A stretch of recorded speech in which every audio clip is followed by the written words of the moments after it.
Hey, what's going on, everybody? It's your boy Eric Taylor, Taylor to You Coaching. It's time. It's really time. I told you I was going to do it. You voted. You asked for it on the live. You voted for it. It's my Black Moon Lilith series. All right. So I'll do a little intro in each video. This one might be a little bit longer than others. And I'm going to start not in Aries. You know your boy.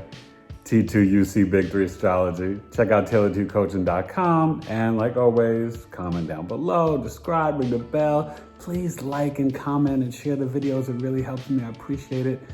But I'm starting out of order. Black Moon Lilith and Taurus. So what's Black Moon Lilith? Okay. We got to go to the beginning, the roots, the mythology.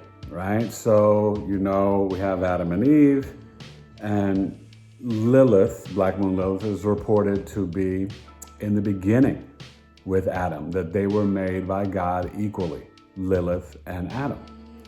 Lilith did not want to submit to Adam. And I know you guys have heard other astrologers get overly sexualized with Lilith and demonize Lilith. But I think that comes from negative mythology and with the patriarchal system and trying to discredit and dishonor the divine feminine energy. That is in all of us. Now, this is definitely a little bit about your repression, where you can feel rejected, and a female Pluto type energy. And yes, there's sexuality and sensuality involved in it. But I don't get into the whole demon and eating children. That's foolishness. But Lilith got the boot, and then Eve came from the rib and was more submissive to Adam. So I can see that, I can accept that, and then you see how the powers that be have been sort of really afraid of the divine feminine and the female energy, and it's time to change that, time to honor that, and time to acknowledge and recognize that. Okay, so when you think about it, really, it's our gut, our yes-no response, a pre-verbal, pre-rational, our pheromones, hormones, right? Our gut intuition in the root chakra. Okay, so that's where we hear God's voice and God speaks to us. When you get those little tingles and you're like, oh my God, and that intuition and instinct, right? That's the revelation of God and Black Moon Lilith, okay? And you start to really get in tune to your root chakra, deep meditation and understanding that you are getting real truth and instinct from God in your own gut, right? So that's something that where in this system and in this world where they try to put everybody in one circle, or one square, one box, right? You can't. Some of us are circles, some of us are rectangles, some of us are triangles. And so that just doesn't work for our society. So whatever sign you have Lilith in and whatever house, that will tell the story of how you show up. And it's really this I don't want to say an energy antenna, that's more of a chiron, but it's more like this sonar system, boop, boop, boop, boop, that you emit out where others see it. And it's stronger. Lilith will be the Black Moon Lilith, right? And if you're looking it up on astro.com, it's H13, and the softwares, it's the true position, okay? Because Lilith, it's that void in between the moon, and it's not exact. It's always kind of going, right? Moving. So when Black Moon Lilith plays out in Taurus, now let me give you some of these famous people. You're talking about Lady Gaga, Shakira, Will Smith, Palsy, Kanye West. Who else? I don't know. There's a couple more people. I just want to give you a couple. It's really a very intense energy, because what is Taurus? Taurus is fixed earth, right? We're talking about very practical, grounded, pragmatic, stubborn energy that is more about our values, right? It's Taurus is very calming, very sensual, But Taurus doesn't get the credit for being very spiritual, right? And it's exalted in the moon because the moon is the closest thing to the earth, and Taurus is the first earth sign, right? So when you have Black Moon Lilith here, and Taurus is about finances and money and the senses, right? So I don't know, so much for Black Moon Lilith if it has actual exaltations and at home. Some people say Gemini, some say Scorpio, whatever. I know that it can play out really nicely in earth signs. But in Taurus, it's going to kind of sometimes have too much of a desire or focus on its own needs, right? In terms of its like five senses. Is it getting its comfort, its beauty, its pleasure, its money, right? And Lilith is saying to you, okay, you can get ostracized or rejected for this, but you've got to find a way to tap in to really listen to your gut instinct so that you can show up on the high vibration, right? Not face or expect rejection or being the outcast, right? My mom used to say, you're an outliner, She said that to one of my kids. And tap in to the gut and the root chakra and your instincts and to your five senses so that you are being true to your voice.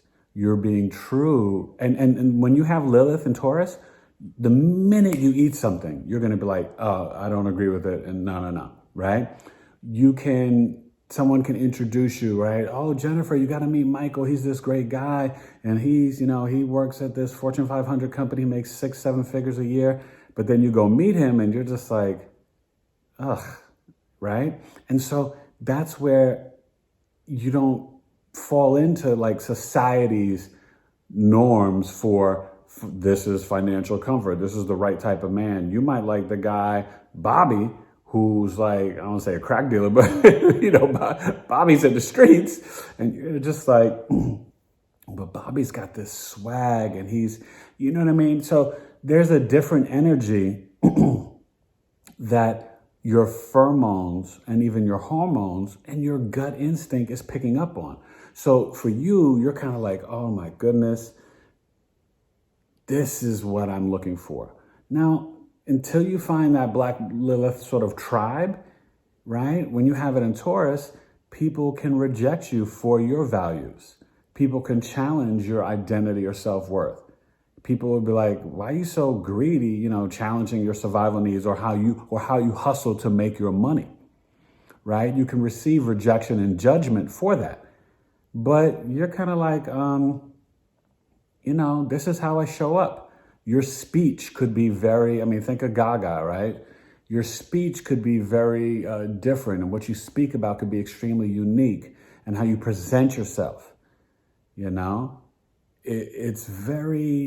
This is an interesting placement, but remember, people will, because, it's not exact as the second house. I think Steve Jobs and Beyonce have in the second house, a couple people, but Taurus is different from the second house. So don't get caught up in that in terms of astrology and when you guys are learning it, right? That's why you got to hit your boy up at tailoredtoyou@gmail.com, because hopefully end of August, I'm working, maybe early September. I'm one person, extremely busy, but I am going to design my course, 9 weeks, teaching the foundations of basic astrology, intro to basic astrology. But the signs and the houses are different. They have similar attributes, but it's still different.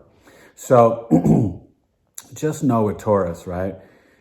There is you can definitely, Lilith and Taurus, you could drive fast. You men and women can dress provocatively, maybe the women a little unique or sexy or whatever.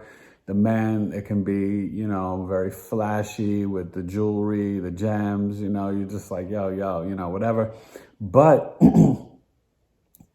the one thing that you really have to do with this energy is try to get grounded so you are in tune with your body, so you are hearing your intuition, that you're in tune with the root chakra, so you're hearing God's voice, so that you can have positive self-worth, that you can have good values. Forget about what mom and dad instilled, you're at a certain age, it's time for you to unlearn, unprogram, and figure out for yourself through the map of your life, which is astrology, who you are, and Lilith can help guide you that, right? We have to get out of the Saturnian bubble in the matrix and to not have to incarnate again and to stay up in heaven with God, right? And so Lilith is one of the big markers for that, right? Lilith, midheaven, north node, other planets, some of the outer planets are really karmic and deep in terms of the progression of your soul.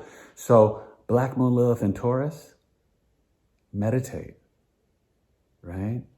Have the self-love. Listen to your root chakra and your instincts in your gut so you're not on a paper chase for money. So you're not just being materialistic or collecting and hoarding, because people can be hoarders in this situation too. You could be like, oh, I gotta have, 10, I gotta have 3,000 Air Jordans and 10 TVs and, 30 gallons of water, you're, a doomsday prepper, whatever, you know what I mean? It could be too much. So there has to be sort of this releasing, surrendering, and trusting your gut and your instincts, right? When you do that, you're gonna be in the right place, and you will have that ability to kind of pull in through the five senses, tap into your sixth sense, which is definitely a Lilith, Black Moon Lilith in Scorpio placement. But this is very sensual.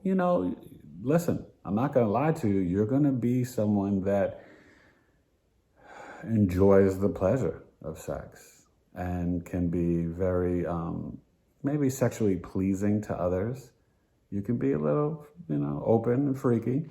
But Black Moon Lilith in Taurus, this is, it's an interesting placement, So another thing that I would definitely say,